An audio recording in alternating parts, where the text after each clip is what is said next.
All of America once believed they knew Max Baer Jr. They remembered that face, that unmistakable voice, and the wide-eyed, innocent image of Jethro Bodie that appeared week after week on television screens across the country. But when someone becomes defined by a single role, where does the rest of their life exist? For Max Baer Jr., entry into popular culture wasn't a deliberate choice to shape a career. Instead, he was engulfed entirely by an image. The Beverly Hillbillies made him a familiar presence to tens of millions, an unparalleled recognition. Yet the same exposure created an invisible cage, compressing his talents, education, and personality into a narrow comedic template that no one, not even he, could control. Born on December 4th, 1937, in Oakland, California, Max entered a world already shadowed by fame. His father, Max Baer Sr., was a heavyweight boxing champion whose face and name appeared regularly in newspapers, in adult conversation, and in the very aura surrounding the Baer household. Though Max Jr.'s childhood was stable, neither deprived nor chaotic, it existed in constant comparison to a public persona that had already been defined. Baer came first.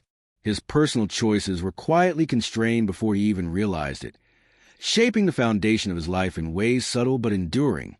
Growing up in California, he attended Christian Brothers High School in Sacramento, a disciplined environment emphasizing order and self-control. Max Jr. was never a standout student, simply a consistent presence. Most of his focus went to athletics. He competed in 4 sports, not for accolades, but to maintain rhythm and structure in his life. Golf, in particular, endured. A quiet, solitary sport, it demanded patience, repetition, and personal accountability. His victories at the Sacramento Open, winning 2 junior titles, weren't flashy but reflected an ability to progress steadily and quietly. Improvement, he learned, came from repeated effort and acceptance of the uncontrollable, lessons that would echo throughout his life. After high school, Max Baer Jr. enrolled at Santa Clara University, majoring in business administration and minoring in philosophy.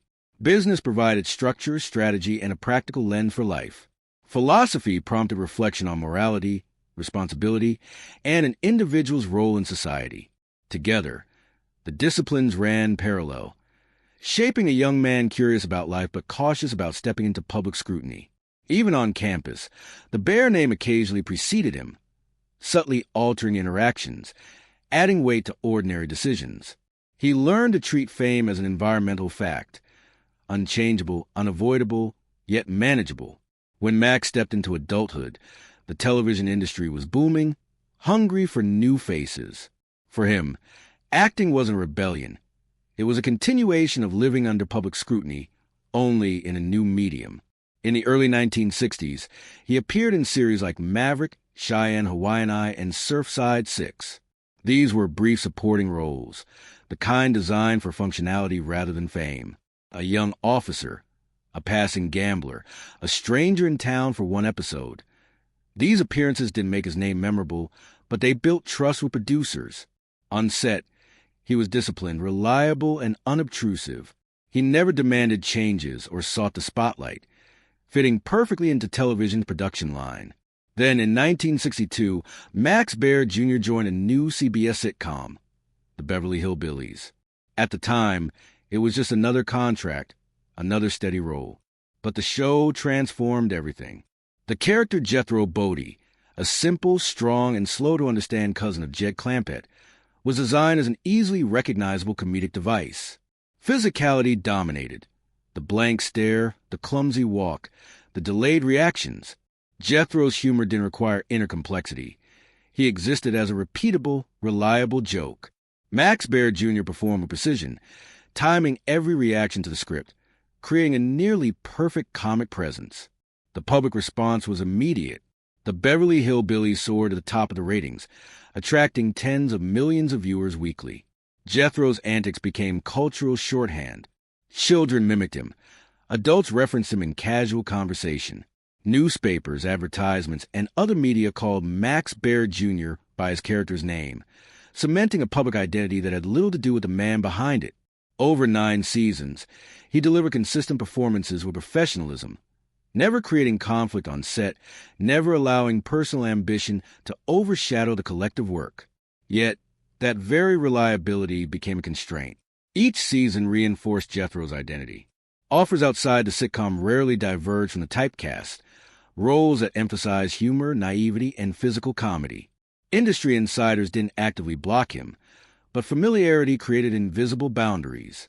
The character had completed its purpose, leaving Max trapped in collective memory. Off-screen, he was a college-educated, logical, disciplined man. On screen, none of that mattered. Consistency, not complexity, was what audiences demanded. As the 1960s ended, American television itself shifted. Rural comedies gave way to urban and socially themed programming. CBS's Rural Purge swept the Beverly Hillbillies from prime time in 1971. While other actors leveraged post-show fame into new opportunities, Max Baer Jr. encountered a subtler struggle. The image of Jethro persisted, while space for reinvention was scarce.